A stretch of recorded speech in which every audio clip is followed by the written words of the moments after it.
श्री संदेवताय नमः, श्री बालकृष्णाय नमः, श्री राधे कृष्णाय नमः, श्री सिद्धिकाय नमः, श्री नंद।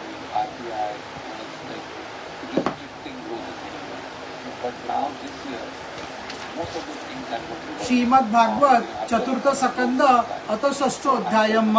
ब्रह्मादि देवताओं का कैलाश जाकर श्री महादेव जी को मनाना। मैत्री उवाच अथ देवगन्ना सर्वरुद्रकाम पराजितम शूलपटिश्रास स्त्रियांग गदा परिकर में बुद्ध करे।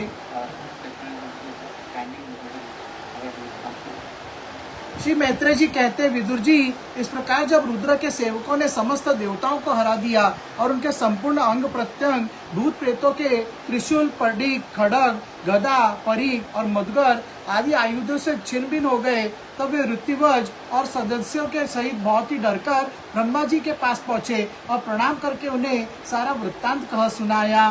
संचिन बिंद सर्वांगम सत्तिर्व कसब भया भयाकुलाम स्वयं भवे नमस्कृत्य कातरसन देवदयन्न उपलभ्य पूर्वतवात संभवम नारायणश्च विश्वात्मना कश्याधर्म योत्तियम। सन भगवान ब्रह्मा जी और सर्वत्यामी नारायण पहले से इस भावी उत्पात को जानते थे, इसी से वे दक्ष के यज्ञ में नहीं गए थे। तदा कर्णय विभुवम प्रहा तेजस्वी कृतागसी क्षेमाय तत्र सा भूयान प्रायेण भूभूषातम। अब देवताओं के मुख से वहां की सारी बात सुनकर उन्होंने कहा, देवताओं, परम समर्थ तेजस्वी पुरुष से कोई दोष भी बन जाए तो भी उसके बदले में अपराध करने वाले मनुष्यों का भला नहीं हो सकता। अथापि यम कृति किलिबिषा भवम ये भरीशो भागवजम परादुजम प्रसाद्वयम परिशुद्ध चेतसा क्षिप्प प्रसादम प्रकृतासु पित्त पद्यम। फिर तुम लोगों ने तो यज्ञ में सन भगवान श्री शंकर का प्रयाग भाग न देकर उनका बड़ा भारी अपराध किया है, परंतु शंकर जी बहुत शीघ्र प्रसन्न होने वाले हैं, इसलिए तुम लोग शुद्ध हृदय से उनके पैर पकड़कर उन्हें प्रसन्न करो, उनसे क्षमा मांगो। आससाना जीवत्तम अद्धरस्य लोकाम सफलाम कुपितेन यस्मिन तमाशु देवम प्रियायम विहनम समापद्यम हृदि विद्युगम दुरोक्तेम सन। दक्ष के दुर्वचन रूपी बाणों से उनका हृदय तो पहले से ही बिंद रहा था, उस पर उनकी प्रिया सती जी का वियोग हो गया। इसलिए यदि तुम लोग चाहते हो कि वह यज्ञ फिर से आरंभ होकर पूर्ण हो तो पहले जल्दी जाकर उनसे अपने अपराधों के लिए क्षमा मांगो, नहीं तो उनके कुपित होने पर लोकपालों के सहित इस समस्त लोकों का भी बचना असंभव है। नाहम देभाजो पुनश्च तत्वम विद्वम प्रमाणम बलवीर्य और वा का उपायम विदस्ततेव। सन भगवान रुद्र परम स्वतंत्र है, उनके तत्व और शक्ति सामर्थ्य को न तो कोई पूर्व ऋषि मुनि, देवता और यज्ञ स्वरूप देवराज इंद्र ही जानते हैं और न सब मैं ही जानता हूँ, फिर दूसरे की तो बात ही क्या है। ऐसी अवस्था में उन्हें शांत करने का उपाय कौन कर सकता है। स इता मध्यस्य सुरान जस्तेम सौनरितम पितृब्रह्म स प्रजेशम ययो सोदाशिनिलियम पुरद्विष्यम कैलाश समुद्रपरम प्रियम प्रभुम सन। देवताओं के इस प्रकार कहकर ब्रह्मा जी उनको प्रजापति और पितरों का साथ ले अपने लोक से श्रेष्ठ कैलाश को गए, जो सन भगवान श्री शंकर का प्रिय धाम है। जन्मोषतो पुत्रो योषम जुष्टम किरातो सवितम सदा। उस कैलाश पर औषधि, तप, मंत्र तथा योग आदि उपायों से सिद्धि को प्राप्त हुए और जन्म से ही सिद्ध देवता नित्य निवास करते हैं। किन्नर, गंधर्व और अप्सर आदि सदा वहीं ही बने रहते हैं।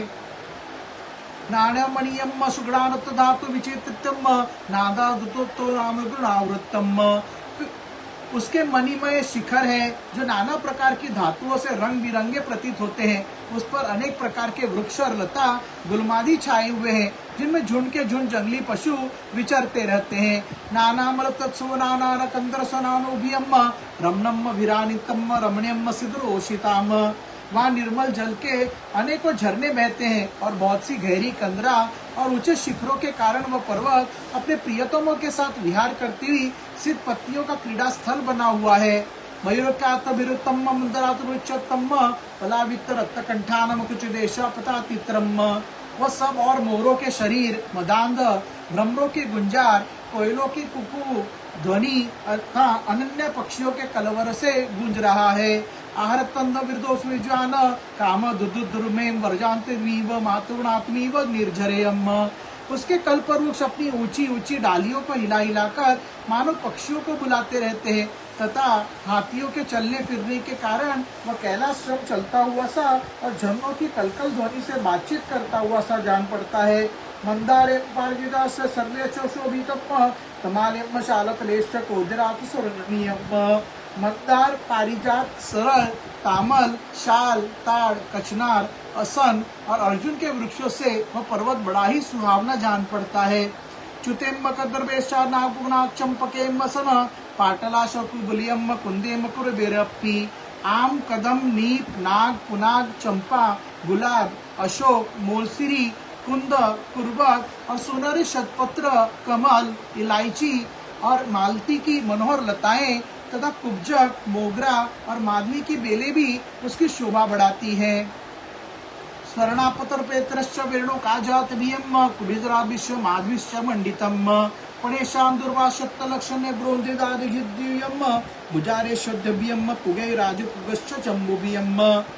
कटहल, गुलर, पीपल, पाकर, बड़, गूगल, भोजवृक्ष, औषध जाति के पेड़, केले आदि जो फल आने के बाद काट दिए जाते हैं, सुपारी, राजपूग, जामुन, खजूर, आमड़ा, आम, पियाल, महुआ और लिसोड़ा आदि विभिन्न प्रकार के वृक्षों तथा पोले और ठोस बांस के झुरमुटों से वह पर्वत बड़ा ही मनोहर मालूम होता है।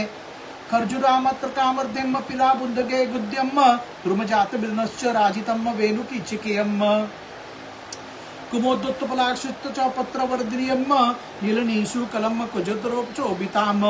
उसके सरोवर में कुमुद, उत्पल, कल्हार और शतपत्र आदि अनेक जाति के कमल खिलते रहते हैं। उनकी शोभा से मुग्ध होकर कलरव करते हुए झुंड के झुंड पक्षियों से वो बड़ा ही भला लगता है। मृगे शार्का मृगेम्म क्रोडाशल्यम गव्यम शर्वात ऋतो विराशबियम।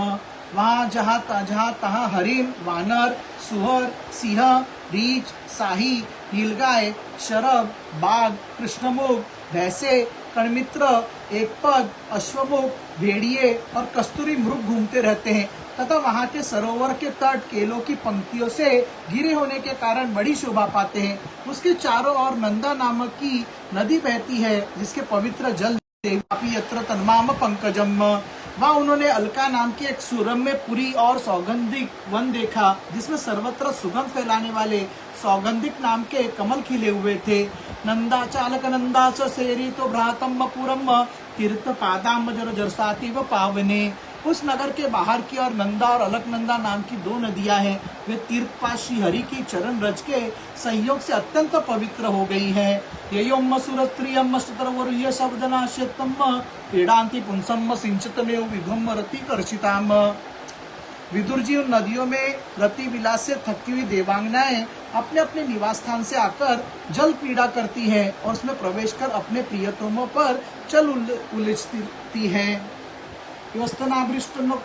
पंजीराम ऋतो शक्ति विबंधंत संभेम पायंतो गजा गजियम। स्नान के समय उनका तुरंत का लगाए हुआ कुछ कुंचम धूल जाने से जल पीला हो जाता है। उस कुंकम मिश्रित जल को हाथी प्यास न होने पर भी गंध के लोभ से सब पीते हैं और अपनी हत्तियों को पिलाते हैं। तारे मत्रात्मा विनाशत्त शंकुलानम पुष्टम जुष्टम पुण्याजस्त्रिविरातम का सतड़ी गद्धगनम। अलकापुरी पर चांदी, सोने और बहुमूल्य मणियों के सैकड़ों विमान छाए हुए थे जिनमें अनेक यक्ष पत्नियां निवास करती थी। इनके कारण वो विशाल नगरी बिजली और बादलों से छाए हुए आकाश के समान जान पड़ती है। हित्वा अक्षरवासा पुरियम वनम सौगनिकम च तथा पूर्व्यम काम दुर्द्यम चित्रमाल्याफल छेद्यम।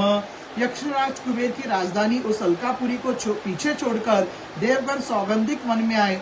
वह वन रंग बिरंगे फल, फूल और पत्ते वाले अनेकों कल्प वृक्षों से सुशोभित था। रक्तकंठागिनार सौरमिड्डिशुद्धवत्पदम कलहंस कुल प्रेष्टम खरदंडम लालाशम। उसमें कोकिल आदि पक्षियों का कलराव और भौरों का गुंजार हो रहा था तथा राजहंसों के परम प्रिय कमल कुसुमों से सुशोभित अनेकों सरोवर थे।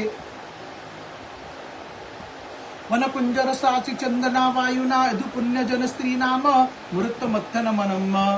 कमल कुमोरों से सुशोभित वह वन जंगली हाथियों के शरीर की रगड़ लगने से घिसे हुए हरी चंदन वृक्षों का स्पर्श करने करके चलने वाले सुगंधित वायु के द्वारा यक्ष पत्नियों के मन को विशेष रूप से मथ डालता था। वेदुरीकृतो सोपना वाप्य उपलत मालिनम प्राप्तम कृष दृष्टवाच आरदस दृष्टवरतम। बावलियों की सीढ़ियां वैदुर्य मणि की बनी हुई थी, उनमें से बहुत से कमल खिल रहे थे। वहां अनेकों किम पुरुष जी बहलाने के लिए आए हुए थे। इस प्रकार उस वन की शोभा निहारते जब देवगण कुछ आगे बढ़े तब उन्हें पास ही एक वट वृक्ष दिखलाई दिया। सयोजन शब्दम पादम विट्टय पायतम पर्यातर छायो निरता पर वजितम। वह वृक्ष 100 योजन ऊंचा था तथा उसकी शाखाएं 75 योजन तक फैली हुई थी। उसके चारों ओर सर्वदा अविचल छाया बनी रहती थी, इसलिए घाम का कष्ट कभी नहीं होता था तथा उसमें कोई घोंसला भी न था। तस्मिन्या योगमये मुमुक्ष शरणे सुराम ददृश्यम शिव मासिनम तीर्थमावृषि विवांतकम। उस महायोगमय और मुमुक्षों के आश्रयभूत वृक्ष के नीचे देवताओं ने सन भगवान श्री शंकर को विराजमान देखा। सनानधर्मा सिद्ध्यम शांत्यम संशातम विग्रहम उपास्यमानम सख्याचा भरताग्रक रक्षसाम। उस महायोगमय और मुमुक्षु के आश्रयभूत वृक्ष के नीचे देवताओं ने सन भगवान को विराजमान देखा। वो साक्षात क्रोधीन काल के समान जान पड़ते थे। भगवान भूतनाथ का श्रीअंग बड़ा ही शांत था। सनंदनादि शांत सिद्धगण और सखा यक्ष राक्षसों के स्वामी कुबेर उनकी सेवा कर रहे थे। विद्या तपो योगदवत्वासितम तमिधीश्वरम चरंतम विश्व शुद्धम वात्सलोक मंगलम। जगतपति महादेव जी सारे संसार के सुगध है, स्नेहवश सबका कल्याण करने वाले हैं। वे लोकहित के लिए उपासना, चित्त की एकाग्रता और समाधि आदि साधनों का आचरण करते रहते हैं। लिंगम च तपास भस्टम भस्म दंड जटाजिनम अंगेन संध्या भरुरुचा चंद्रलेखाम च विभ्रतम। संध्याकालीन मेघ की सी कांति वाले शरीर पर वे तपस्वियों के अभिष्ट चिन्ह भस्म, दंड, जटा और मृग चर्म एवं मस्तक पर चंद्रकला धारण किए हुए थे। उपविष्टम धर्मयाम भृश्याम ब्रह्म सनातनम सन नारदाय प्रवचंतम प्रचंतो शृण्वताम सताम। वे कुश शासन पर बैठे थे और अनेक साधु श्रोताओं के बीच में श्री नारद जी के पूछने से सनातन सन ब्रह्म का उपदेश कर रहे थे। कृत्वारो दक्षिणे सोयतम पादबद्धम च जानुनी ब्राह्मम प्रकोष्ठ क्षमा मालिमासीनम तर्क मूर्ध्रिया। उनका बाया चरण दाई जांग पर रखा था। वे बाया हाथ बाएं घुटने पर रखे हुए थे। कलाई में रुद्राक्ष की माला डाले तर्क मुद्रा से विराजमान थे। तर्जनी को अंगूठे से जोड़कर अन्य अंगुलियों को आपस में मिलाकर फैला देने से जो बंध सिद्ध होता है उसे तर्क मुद्रा कहता है। इसका नाम ज्ञान मुद्रा भी है। श्री संदेवताय नमः। श्री बालकृष्णाय नमः।